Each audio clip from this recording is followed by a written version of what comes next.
Good afternoon. Hey, just first of all, just thoughts and prayers go down to people in Florida with this storm's getting ready to hit. I mean, I feel like last couple of weeks, man, it's been crazy storms. Obviously affected the Carolinas a couple of weeks ago, and a lot of devastation there. So hope for the best this week for all those folks in Florida there in the Gulf, and obviously, hope for the best for our game too. We don't really know. Right as of right now, we're on. We're going down Friday and playing on Saturday. So unless something changes, that's what we're planning to do, and just get ready to play Central Florida this week in practice. Speaking of Central Florida, I think it's an outstanding football team with a lot of talent. One of the best offenses in the country. Certainly one of the best rushing offenses in the country, and they have a lot of playmakers. The quarterback's a outstanding player. They run him and do play action with him. Big guy, 6'3", around 250. So obviously a tough guy to tackle. And I think about their running back, Harvey. I think he's an outstanding player as well. Short, low to the ground, very powerful and fast. And then defensively, I think, new defensive coordinator this year, doing a lot of multiple things. They haven't had the kind of pressure they want to have, I think, this year. And I think, last week they started heating guys up a little bit more. So we anticipate seeing some more pressure this week. I think, certainly have some great athletes out there as well. So, obviously going on the road again for a second time in a row for a hostile environment, good atmosphere there. Students come out, so yeah, a great challenge for us, and we're looking forward to it. What is the process this week? Is it something strictly that's decided by UCF? Is there contact with the Big 12, with Cincinnati? Like, how does all of this work as it unfolds? Yeah, I mean, I think a little bit of both with that. Our administration, our people are in contacts with the Big 12 office as well as Central Florida. And as of right now, I mean, everything's just like it would be. We're going to go down Friday, play Saturday. So unless something changes, I think, it's a little bit of a wait-and-see approach to see how, as it comes in tomorrow, to see, how it affects everybody. And then kind of go from there. But I mean, it looks like on the weather, it'll be a nice day Saturday, but obviously what happens between then is going to determine what we end up doing. But as of right now, everything's on. And so for us, I mean, we can't control any of that anyway. For us, we're just doing everything we can to get ready to go play a game on Saturday. How do you guys handle that logistically? Because there's a lot involved in a road trip, and you would maybe need a hotel another night. You'd have to practice all that stuff. How does that go, or do you work that into your plan? Yeah, I mean, we've talked to our hotel. We're trying to make sure everything's in place for that, to go down Friday, to stay at the hotel. We have our airline ready to go and all that. So if something does change, then I think pretty much everybody's on high notice of something that possibly could be tweaked. Whether it be a time or a day or whatever, and so we're in contact, and so it's kind of wait and see really right now to see, if we do need to change, but hopefully, everything will be like it was before, and we can go on and play our game on Saturday. You're facing a team that has high expectations. They've had a rough 2 weeks. How do you prepare for that kind of wounded animal? Like, they're kind of backed into a corner right now, and looking at a rival, a conference opponent, like, they're probably looking to get healthy on you. Yeah, no question. I mean, I think, certainly in their shoes, you lose a couple in a row, you're going to want to come out and play your best. Kind of like that dog backed in the corner. I mean, they're going to fight. So we know we're going to get their best shot. Also, the fact that, there's been a great rivalry between the two programs. So, you're going to get that. For us, it doesn't change our preparation. I mean, we still got to go in and with our same preparation, how we've been getting ready to play, have a great mindset as we head down. And so that's kind of where our focus, starting really last week, we had our bye. So, but Sunday we talked about that and going out and having our very best week of preparation to go down and play a great game. A number of guys drop out after 4 games, and I've seen that among other programs, not just UCF. I assume you guys are all right in that category? Yeah, we are. That's the world we're living in college football now. After 4 games, if teams, depending on their bye, when someone plays their 4th game, if they decide this may not be it for me, and we've seen that across the country, and that's college football nowadays. You guys came out of Texas Tech pretty beat up. Do you have updates on certain people? Do you just want to go down the list because it was a pretty long one? It was a long list. Yeah, I mean, I think, man, what a great time to have the bye week for us. We were beat up, and we had over 25 guys on the injury list after the game. And, fortunately for us, the majority of those guys are getting back and practice Sunday. The one I think, Rutherford, Cam was probably the one I think most injured. That I would say would be the biggest question, whether he plays this week. But I would anticipate the rest of our guys playing. And I'm, sitting here looking at my list, but I would think the rest of them are playing. We're going to get Jonathan Thompson's back this week, which is awesome. I mean, he's been a great player for us defensively and special teams. He's had an outstanding year. To get him back, that's going to be huge. I think that really Rutherford's probably the one with the biggest question mark, but I feel like everybody else is going to be ready to go. Your 2 losses are to 2 teams that have a combined record of 10-1. I know they're disappointing, but are you starting to get to the point where you feel comfortable with the trajectory of the program where you want it to be? Well, I mean, yeah, we're always trying to get better. I certainly, think we're headed in the right direction for sure. We're offensively have been able to move the ball and put some points on the board, and I think that's obviously been good. Defensively, we're still continuing to work. We're certainly not where we need to be, for several reasons, which we've talked about. But I think, we're headed in the right direction. We're not where we are, obviously not where we want to be. We want to be undefeated right now, and we missed an opportunity, I think, in those 2 games, to change that win record. But I think for us, we still got everything that we want that ahead of us. As you think about, we're halfway point, and we still got a lot of our goals, most of our goals intact. And so, obviously, it's a huge game for us to go down the road and try to get a Big 12 win. I think that's something that we have to do, and this year, and this is a great opportunity for that. Have you ever had a situation like you did at Texas Tech where you're down your top 4 backs, and how much do you have to look at that in terms of load management and trying to get those guys, even if they play this week, back to 100%? Mm-hmm. Yeah, I mean, I feel like, all the way back to 1998 when I was at App State, we played Northwestern State in the playoffs one year, and I remember looking on the bench. Every one of our running backs had a towel over their head except for one guy. He was the last one that played, and we did not win that game. We didn't play good either, but that was probably the last time I can remember. It was a long time ago. But not. I mean, I think I don't really look at it like that. I look at it like we get all our guys at every position ready to play, and if a guy does go down, then the next guy up, next man up. And we've had that happen at several positions this year, not to the extent where you lose that many guys at one position, but we have had that happen, and we've had to have guys step up, and guys have stepped up and made plays, and that's what it's all about. To me, our program, we want to get to a point where if the starter goes down, the next guy comes in, and we don't really fall off too much. I mean, we're still right where we're there. We're competing. We're making plays.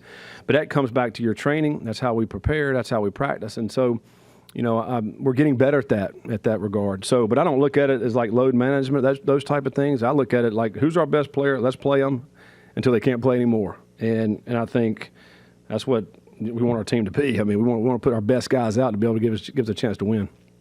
Texas Tech had 230 yards on the ground against you all 2 weeks ago. You mentioned R.J. Harvey of UCF. He had 3 touchdowns against you last year here at Nippert. How do you look and change from last time out to be able to contain a rush attack like he has? Yeah, I mean, we got to do a better job of being where we're supposed to be, fitting the defense and tackling. I mean, we had too many missed assignments last week. We had some missed tackles. I think he's an outstanding back, the Texas Tech running back. I mean, he's going to be playing on Sundays, and a guy who was very impressive in person. He's impressive on film, but then watching him in person, very impressive. At 230 pounds, very patient, but also, had great quickness to make you miss. And this guy's the same. Unfortunately, we got another one this week who I think is an outstanding back that's going to be playing on Sundays. He's shorter. He's more compact, but he's got great speed, toughness, durability. I mean, we talk about our back. The guy last week, how many carries did he have last week? I mean, 28 carries or 32 carries. I mean, he had a ton of carries last week, and so you got to ride your big dog. I mean, it's like if Corey Connor's ready to go, we're going to ride him, and so I think that's what we got to do. But to your point, your question is like, we have to tackle better. We have to get more hats to the ball. I think that's critical. It's so hard to tackle these guys one-on-one when you play these great backs like we back to back. We got another one next week too at Arizona State. He's a great back. So I mean, in this league, that's what we're going to play. A lot of good running backs. And so, but it's getting more hats to the ball. It's being where you're supposed to be. It's fitting right. I mean, all those things, and it's a combination of all those things in order to play better. You guys there was a combined 500 rushing yards between you guys and UCF. Do you see that being the same kind of game as this Saturday, or just kind of go, throw on the football? I have no idea. Yeah, I have no idea. I mean, my mom asked me, "How you guys ready to play?" I have no idea. I mean, it's like when you go out there and play the game.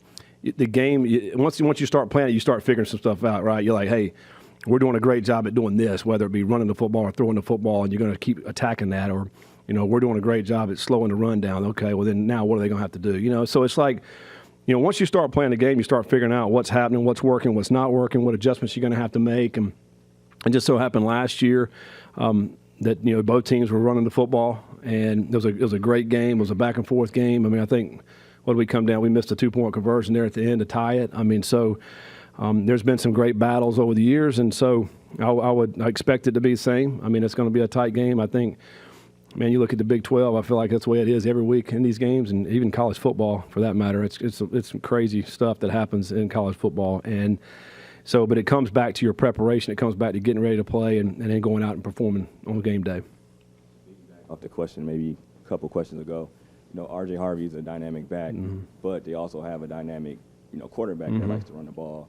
I know you guys have had, experience against the guys that like to run, i.e. Houston, but what different challenges will Jefferson bring for you? Well, I think Coach Malzahn, he's been doing this for years.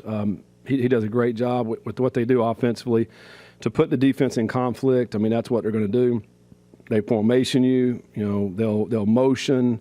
They're going to, try to get you out of position and alignment.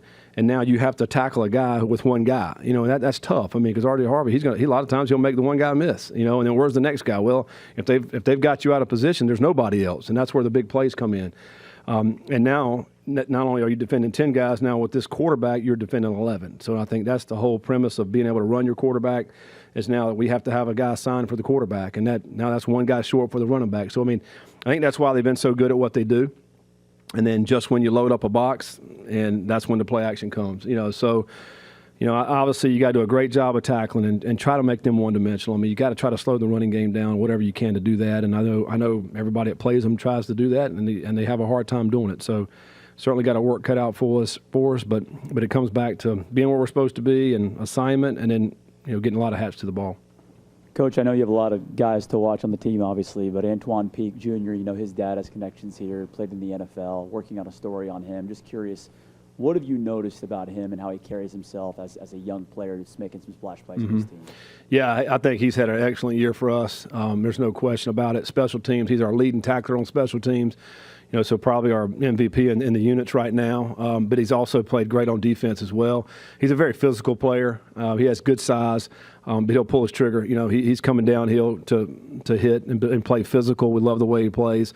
He's a quiet leader. He doesn't say a whole lot out there, but he leads by example. And I think, he's got a tremendous amount of respect from his teammates. And I think, so all those things that we just said, I mean, he's an outstanding young person as well as a player.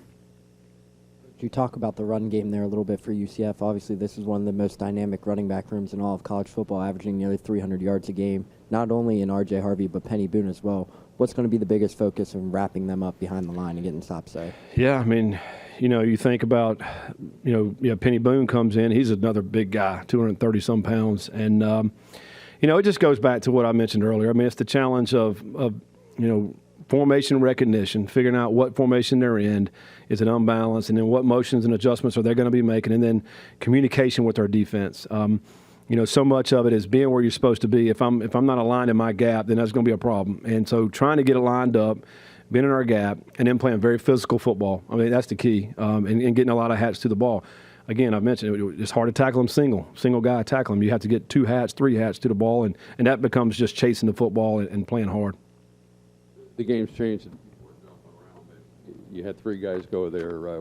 Threats is left. Montgomery's hurt. That leaves Pace. Does that mean anything to the players, or is that anything that you even want to admit to? No, I mean, I think this college football nowadays, right? I mean, we got a bunch of transfers on our team that were once with another team, and it's part of what what college football is nowadays. And so, we still, as we're breaking them down, I mean, we're still looking at what are they doing offensively, defensively, what are their tendencies, and how can we attack them. I mean, that's really what it comes down to. It's not one person here or there. I think that's the thing about a sport of football is that, we're going to travel 70 guys down there, and a lot of them are going to play, and you got to play as one. You got to play as a team, and it's not just one person. So, I really we just focus on the team, the unit, whatever we're playing against, not the single person. You've talked about Brennan being able to kind of spread it around to multiple receivers throughout the season. How refreshing was it to see, in specifically that last drive, him continue to do that? Because I think he hit 3 to 4 different receivers march down the field. Yeah, I mean, going back to that last drive, I mean, I don't know how many plays we ran in the last drive, but I felt like it was about a different defense every time. I mean, there's a lot of different defenses out there.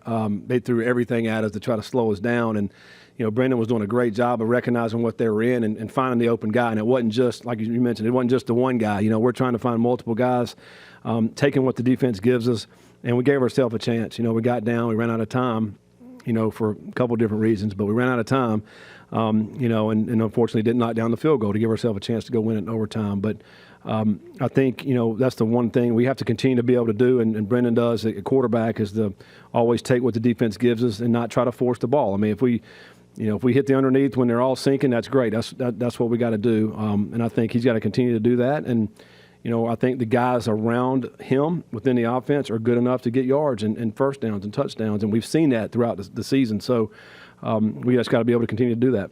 In addition to getting healthy, you were able, I assume, to watch the game against the Gators. How big of a plus is that?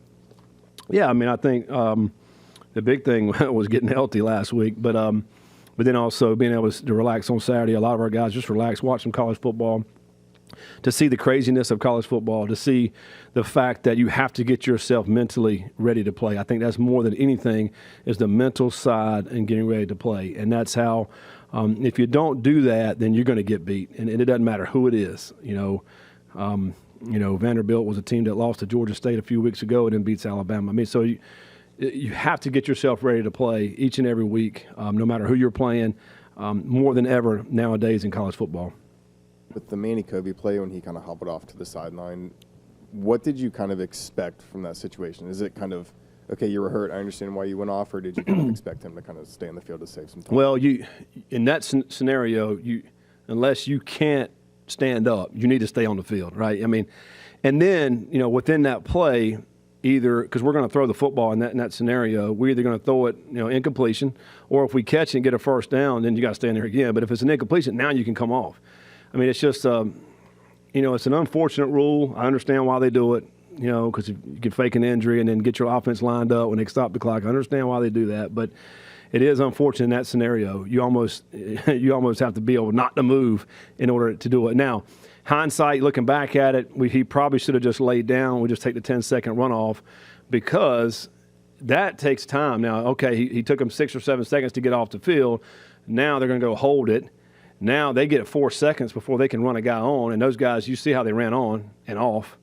I mean, it took about 20 seconds for that to happen, so I'd rather 10 seconds than that. So hindsight, just go down in that scenario. I mean, we had, 2 10-second runoffs and that in that last drive, and it really ultimately cost us the time that we would have had in order to try to go score. Throw out the entire plan. I mean, you get it with a minute 53, and you probably lose 45 seconds, 45 seconons. Yeah, no, it definitely throws off your whole thinking in the process. And actually in the second to last play and the last play, Sorsby, threw him away because he knew the clock was down. I mean, like he said, I can't hold this ball anymore. I got to throw it. And I think we had some guys getting ready to come open, but had we had more time, I think his thinking would have been a little bit different. I do think we got to look at changing a rule. If a referee thinks he sees something and calls a penalty on that and then it's not a penalty, and then we still get a 10-second runoff. They're penalizing us for nothing that we did.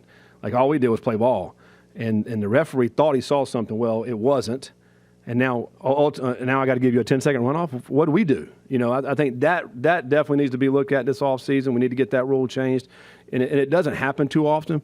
But if it's in that scenario, it can happen again. And that is an unfortunate 10-second runoff that we don't need to have. We just need to be able to put the ball back down and start the clock, get ready for play. And that would have saved us 10 seconds on that particular scenario. There was some drama out of Las Vegas last week with Matthew Sluka and the NIL payments and stuff like that. What kind of safeguards have you tried to put into your program here to kind of make sure that that doesn't happen?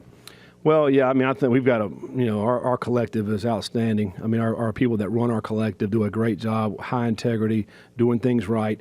Because when we first put that in, with the, collective was like, if we're doing a collective, then it's got to be done right. Because we don't want, anything like that to happen. Okay, well, you told a player such and such, but we didn't do that. Well, that's going to get back to everybody, right? And so now you lose all credibility. And I think, and I don't know the circumstances for UNLV. I have no idea. But I think in our case, we want to do things right. We want to do it with integrity. And I think when you do it that way, then you're not going to have any of those situations to pop up like that. There could be some disappointment ultimately, but if you do things right, everybody knew it. Everybody was above board on what they were doing. So that's how we've ran our collective and our people that run the collective, and so we hadn't had any issues with that. All right, thank you guys. Questions for Jake? Jake, how much you looked against Texas Tech to be a little bit more comfortable, playing a little faster? How much is the thinking kind of going away as you're now, 5 games into this thing? Yeah, I definitely think being 5 games deep now allows me to be more free out there, be able to get back to how I'm used to playing. I think at first a little bit I was a little hesitant on what I needed to do and whatnot, just because it's a new defense to me and a new position really.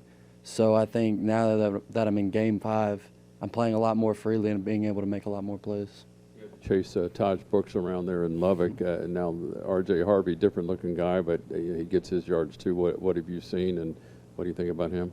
Yeah, both great backs, and I think this week we really just, with the bye week and everything, we had a little extra time to prepare, to focus and lock in on the run game mostly, because we know Taj Brooks had a great game against us, and we don't want that to happen again. So really locking in on the run and being more physical in that aspect. Obviously, there's an uptick in competition talent from the FCS level. When did you kind of realize that uptick that you were going to face, and how big of a difference has it been?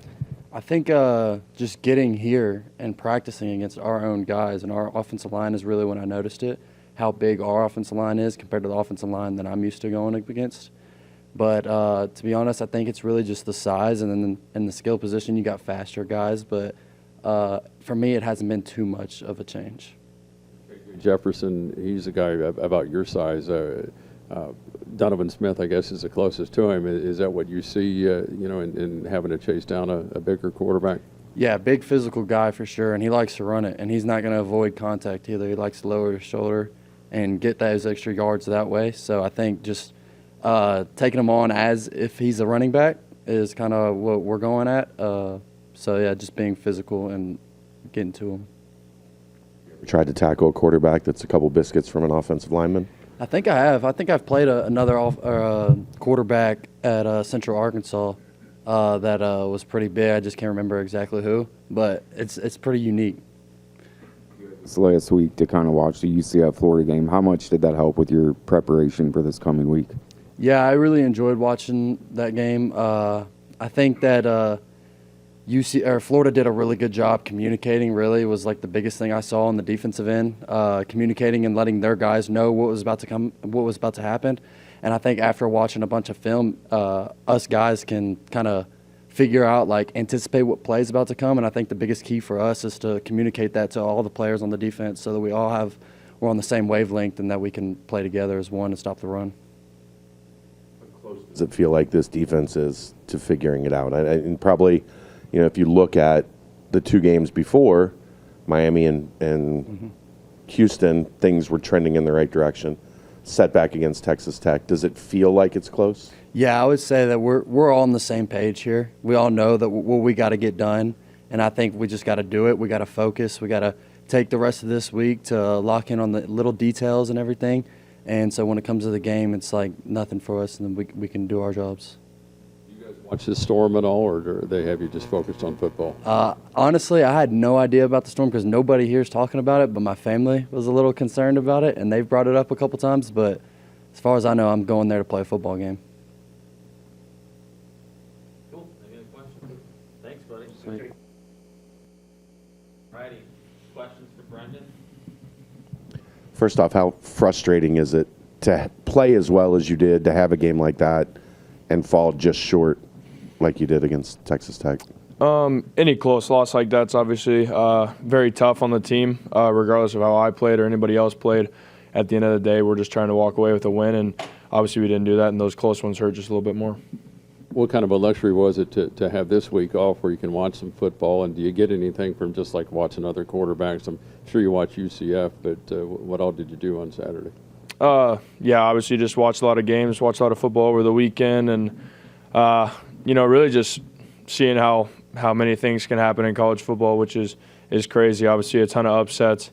It can go either way depending on who comes out to play that day and who wants it more. So obviously, I think we can learn from that and a bunch of other teams as well, and just come out there and as prepared as we can be and see what happens.